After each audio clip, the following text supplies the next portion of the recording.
नमस्कार। आज आपका मैं स्वागत करता हूं अपने चैनल में और आज आपके साथ मैं चर्चा करूंगा एक नए विषय पे, डिजिटल शिक्षण पे।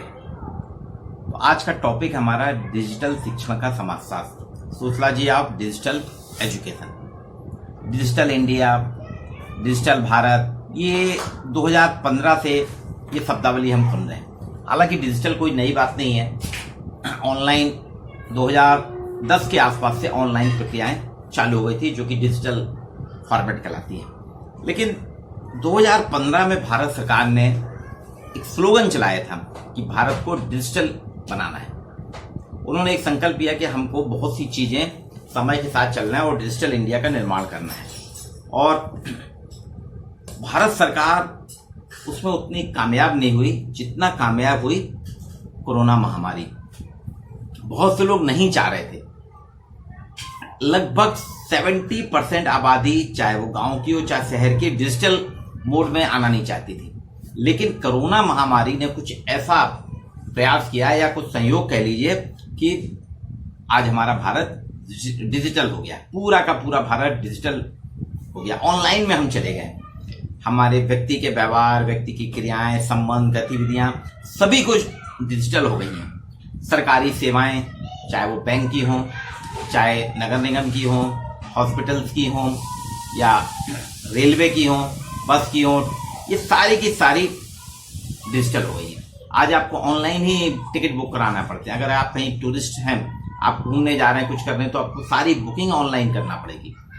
जितने भी नेशनल पार्क हैं, सेंचुरीज हैं, इसके लिए आपको ऑनलाइन बुकिंग करना पड़ेगी, नहीं तो आपको वहां पे रिजॉर्ट में ठहरने को नहीं मिलेगा। इसी तरह से कई मंदिर वगैरह में आपको जाना है तो मंदिर में के लिए भी आपको ऑनलाइन बुकिंग कराना पड़ेगी। शिरडी है, इसमें आपको ऑनलाइन, तिरुपति है, तिरुपति बालाजी, शिरडी, ये सारी ऑनलाइन बुकिंग कराना पड़ती है हमको। तो ये धीरे धीरे हमारा मार्केटिंग भी आजकल डिजिटल हो गई है। हम ऑनलाइन मार्केटिंग कर रहे हैं। कोरोना में तो डोर टू डोर सप्लाई हो रही है। उसी क्रम में आप देखिए हमारी शिक्षा भी डिजिटल हो गई है। पहले शुरुआती दौर में, आज से 5 साल पहले शुरुआत हो गई थी, 2010 के बाद से ही 2010 से शुरुआत हुई थी। कुछ जगह हुआ था, IITs वगैरह, इंजीनियरिंग वगैरह में हुई थी कि आपको ऑनलाइन आवेदन करना पड़ता था। फिर धीरे धीरे धीरे कर करके उसको एडमिशन प्रोसेस पूरी ऑनलाइन हो गई। इंजीनियरिंग, मेडिकल के बाद में आपके लॉ के बाद में BA BCom के भी आपके ऑनलाइन होने लगे। परीक्षा फॉर्म ऑनलाइन भरे जाने लगे, ऑनलाइन पेमेंट होने लगी, ये सारी कामें हो रही थी। लेकिन कुछ जगह एग्जामिनेशन, रेलवे ने अपने सारे एग्जाम ऑनलाइन करा दिया, ऑफलाइन उनके एग्जाम नहीं थे। इसी तरह से बैंक रिक्रूटमेंट भी ऑनलाइन हो गए और भी जितनी भी सरकारी परीक्षाएं हैं, कॉम्पिटिटिव एग्जाम, ये सारे ऑनलाइन हो रहे हैं। परीक्षाएं भी BA BCom की नहीं हो रही थी, लेकिन अब आते आते धीरे धीरे वो हो रहा है। और पिछले साल कोरोना के कारण हमारी शिक्षण कार्य भी ऑनलाइन। तो वास्तव में समाजशास्त्री फूको हैं। ये जो ऑनलाइन शिक्षण है, इसकी बात करूंगा, इसमें 3 चीजें, शक्ति, ज्ञान और व्यक्ति। शक्ति, पावर किसकी है? इंटरनेट, इलेक्ट्रॉनिक गैजेट की शक्ति है। ज्ञान किसका है? किताबों और शिक्षकों का ज्ञान है। और व्यक्ति कौन है? जो सब्जेक्ट है, इसमें सब्जेक्ट छात्र हैं। तो फूको ने कहा था कि ये जो ऑनलाइन शिक्षण है, हमारा डिजिटल एजुकेशन है, इसमें शिक्षक, लैपटॉप और विद्यार्थी एक ट्रायंगल है। एक तरफ शिक्षक है, एक तरफ लैपटॉप है और एक तरफ विद्यार्थी। तो इंटरनेट के माध्यम से, ये इलेक्ट्रॉनिक डिवाइस जो है, इलेक्ट्रॉनिक गैजेट से छात्र और शिक्षक एक दूसरे के साथ जुड़ गए। समाजशास्त्री फूको ने कहा था ज्ञान और शक्ति के संबंध को उसने संरचनात्मक संबंध माना। तो उसने जो विवेचना की, समाजशास्त्री स्ट्रक्चरल रिलेशन की बात करता है, तो बोले कि समाज में ज्ञान और शक्ति के बीच में संरचनात्मक संबंध होते हैं। आज शिक्षक ज्ञान दे रहा है और वो ज्ञान जो उसका छात्र रिसीव कर रहा है, उस ज्ञान को प्राप्त कर रहा है, उसके बीच में एक कड़ी शक्ति जो है, पावर है, इलेक्ट्रॉनिक गैजेट का है, इंटरनेट का है, मोबाइल डिवाइसेस का है। तो अच्छा, हमारा समाजीकरण जो है, डिजिटल जो है शिक्षण जो है, हमारे सामाजिकरण में आज महत्वपूर्ण भूमिका निभा रहा है। सोशलाइजेशन का एक माध्यम आजकल आपका डिजिटल भी हो गया, ऑनलाइन भी हो गया है। समाजशास्त्री जॉनसन ने तो कहा था कि वह शिक्षण कार्य जो सीखने वाले को सामाजिक भूमिका संपन्न करने में समर्थ बनाता है, वह शिक्षण कार्य जो सीखने वाले को सामाजिक भूमिका संपन्न करने में समर्थ बनाता है, सक्षम बनाता है, सामाजिकरण कहलाता है। और आज आप देखिए इंटरनेट हमारा यही तो कर रहा है ना, सीखने और सिखाने वाले के बीच में संबंध स्थापित कर रहा है। सीखने वाला इस इलेक्ट्रॉनिक गैजेट से, इंटरनेट के माध्यम से, ऑनलाइन शिक्षण से वो समर्थ बन रहा, सक्षम बन रहा है। आप सोच सकते हैं कि लास्ट ईयर जब से हमारे पिछले 1 साल हो गया स्कूल बंद है, कॉलेज बंद है, बीच में थोड़े बहुत खुले थे, लेकिन नर्सरी से लेके 8th क्लास तक के तो स्कूल ही नहीं खुले हैं। पिछले बार जो 24 मार्च से बंद है, अब देखिए अभी तक बंद है। वो बच्चे पर भूले नहीं है, ऑनलाइन जो उनको पढ़ाया गया उसके कारण वो अपने रिवाइज करते जा रहे हैं और चलते जा रहे हैं। तो वास्तव में सामाजिकरण वह एक प्रक्रिया है, जॉनसन कहते हैं कि ये इसमें शक्ति का प्रयोग होता है। अब ग्लिन और ग्लिन जो है वो कहते हैं सामाजिकरण वह प्रक्रिया है जिसके द्वारा व्यक्ति समूह में क्रियाशील सदस्य बनने के लिए समूह की क्रियाविधियों से समन्वय स्थापित करता है। यानी व्यक्ति कोई भी क्रियाशील होने के लिए जो समूह की गतिविधियां उसके साथ समन्वय, कोऑर्डिनेशन स्टैब्लिश करता है। आज आप देखिए हम सबने चाहे जान के या अनजान में, ना चाहते हुए भी हमने ऑनलाइन मोड से कोऑर्डिनेशन स्थापित कर लिया है। हम सब कंप्यूटर को नहीं जानते, हमने कंप्यूटर की क्लास नहीं ली। हम लोग के समय के, हम लोग जो है दौर के, हमारे समय पढ़ाई में कंप्यूटर नहीं था, हमने नहीं देखा, लेकिन कंप्यूटर ऑपरेट करते करते हम सीख गए समन्वय। हमने अपने बीच में जो समूह की क्रियाविधि है, सारा समूह मोबाइल में चल रहा है, हमको भी मोबाइल के साथ व्हाट्सएप, फेसबुक ये सब करना पड़ रहा है। गूगल फॉर्म में सर्वे करना पड़ रहा है। पहले हम करते थे, सर्वे क्वेश्चन बनाते थे, इंटरव्यू शेड्यूल बनाते थे कि जाते थे। आजकल हम भी गूगल में बना रहे हैं।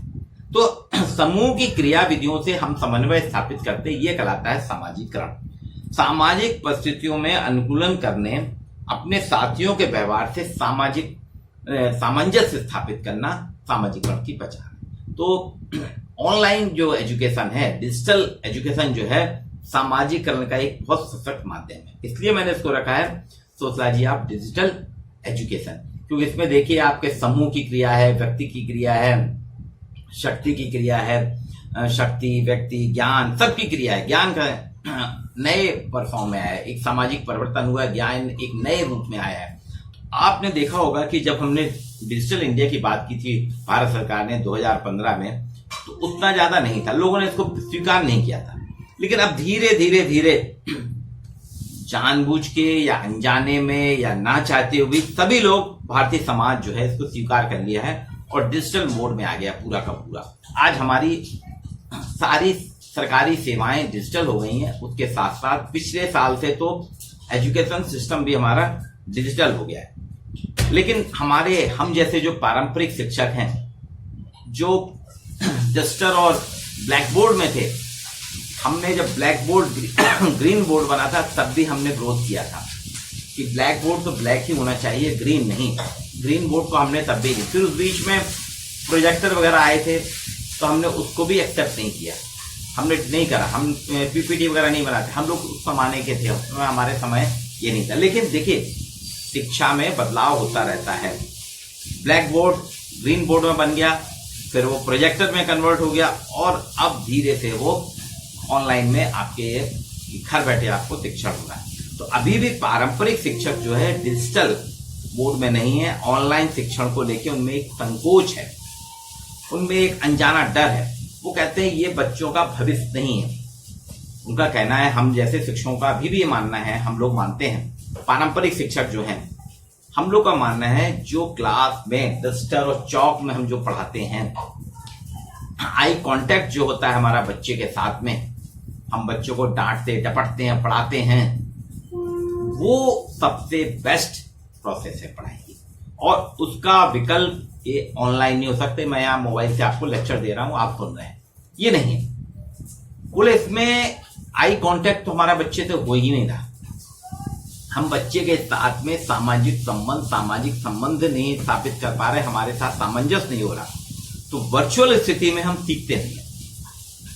हम लोग का जो पुराने, हम लोग की पीढ़ी जो है, नई पीढ़ी तो परफेक्ट है, वो ऑनलाइन है, वो लेक्चर भी सुन लेती है, वीडियो में यूट्यूब में देख लेती है और सुन के अपने को तैयार कर लेती है। लेकिन हम जैसे लोग जो पुराने हैं, जिनके समय में कंप्यूटर नहीं था, हम लोग के सामने जब हम लोग पास आउट हो चुके थे तब आया था कंप्यूटर, तो हम लोग अभी उसमें हैबिचुअल नहीं है, उसके साथ उतने अभ्यस्त नहीं है। यहाँ दिल्ली के एक हैं डॉक्टर संजय द्विवेदी, वो कहते हैं हमारे दिमाग की कंडीशनिंग अनुकूलन कुछ इस तरह से हुआ है कि हम वर्चुअल कक्षाओं को आत्मसात ही नहीं कर पा रहे। बोले पारंपरिक शिक्षकों के साथ में एक चीज ये है कि हमारे दिमाग की कंडीशनिंग अनुकूलन कुछ इस तरीके से हुआ है कि हम वर्चुअल कक्षाओं को डिजिटल कक्षाओं को आत्मसात ही नहीं कर पा रहे। अभी आपने देखा होगा, वैसे कोई बड़ी बात नहीं है, धीरे धीरे इसमें आ जाएगा बदलाव।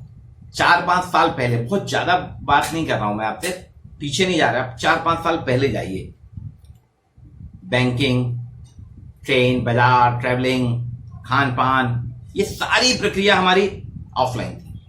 बैंक में हम खुद जाते थे, विड्रॉल भर के पैसा निकालते थे बैंक से, रेलवे स्टेशन में प्लेटफॉर्म कंप्यूटर सेंटर में जाके वहां पे लाइन में लगते थे, टिकट लेते, विंडो से टिकट लेते थे, वो बड़ी टिकट हम रखते थे, हमको बहुत, कहीं भी खान पान है हम वहीं जाते थे, करते थे।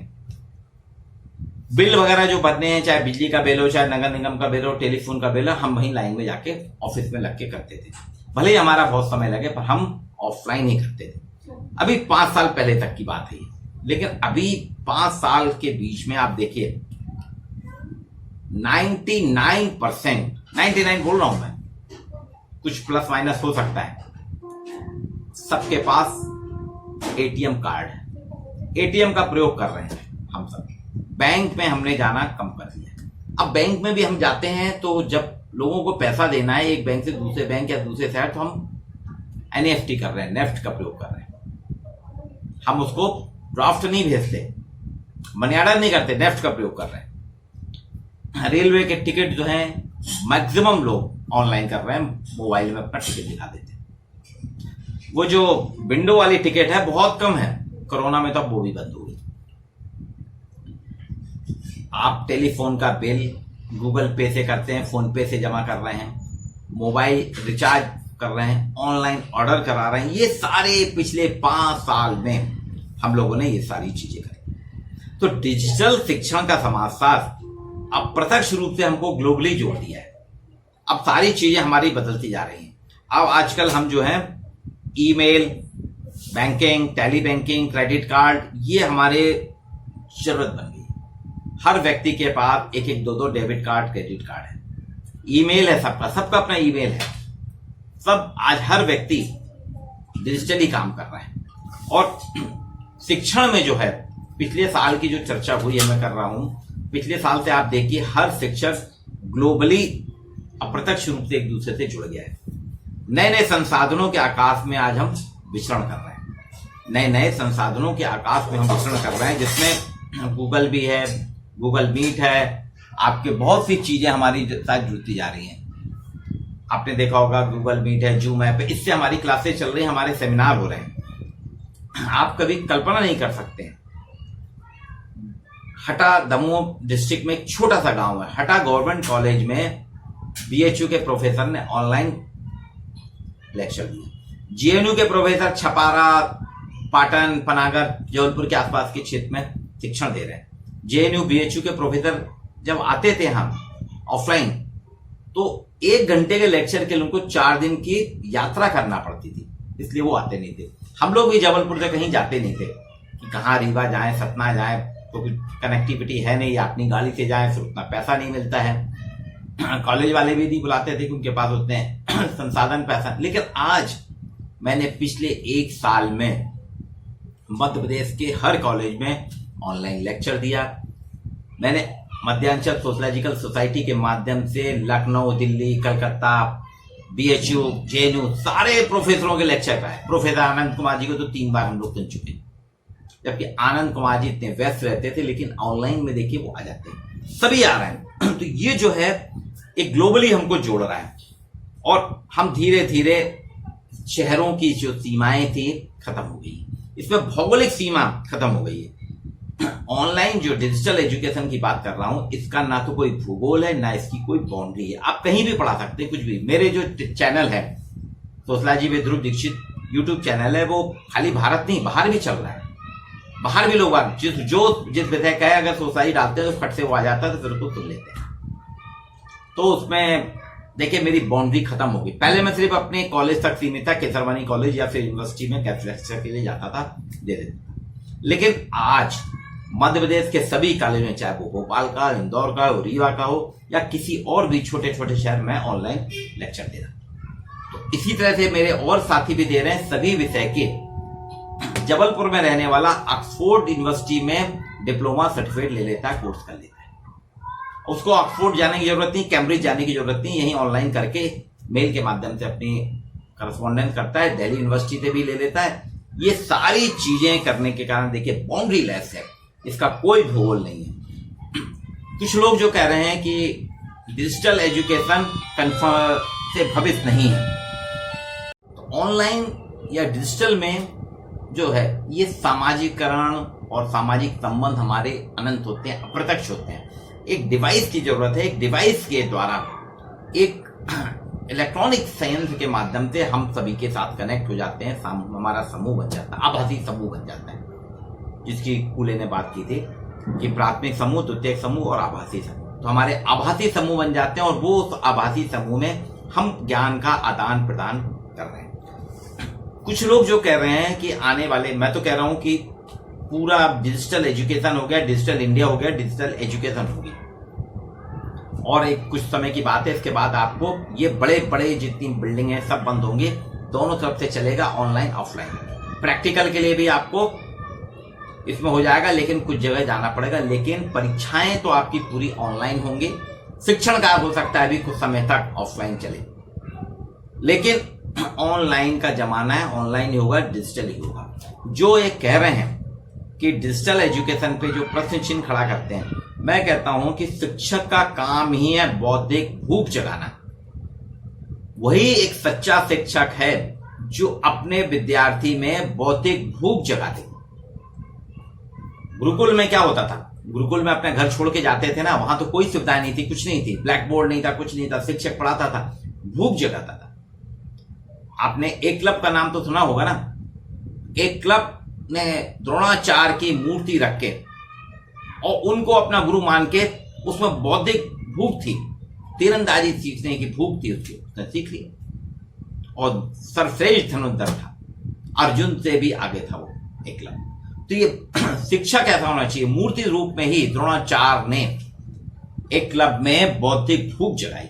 तो हम आप जितने भी शिक्षक हैं, हमको अगर हमने अपने छात्र में, हमने अपने विद्यार्थी की बौद्धिक भूख जगा ली, चाहे वो वर्चुअल जगाएं या डिजिटल जगाएं, ये कोई मायने नहीं रखता कि वर्चुअल क्लास में आप ज्यादा अच्छे से पढ़ा सकते हैं, ऑनलाइन में नहीं।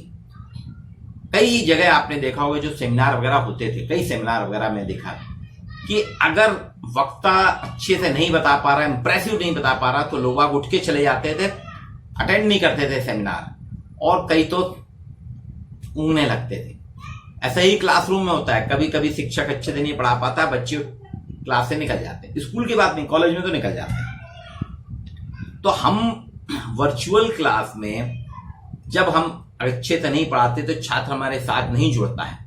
ठीक इसी प्रकार से अगर हमने डिजिटल ऑनलाइन में नहीं पढ़ा तो छात्र भी नहीं जुड़ेगा। तो ये शिक्षक की क्वालिटी है, वही सच्चा शिक्षक। मैं फिर भी पहले भी कहा, फिर कह रहा हूं कि एक शिक्षक का काम ही है अपने छात्र में बौद्धिक भूख जगाना, उसको भूख पैदा करना, वो चाहे आपके साथ जुड़े।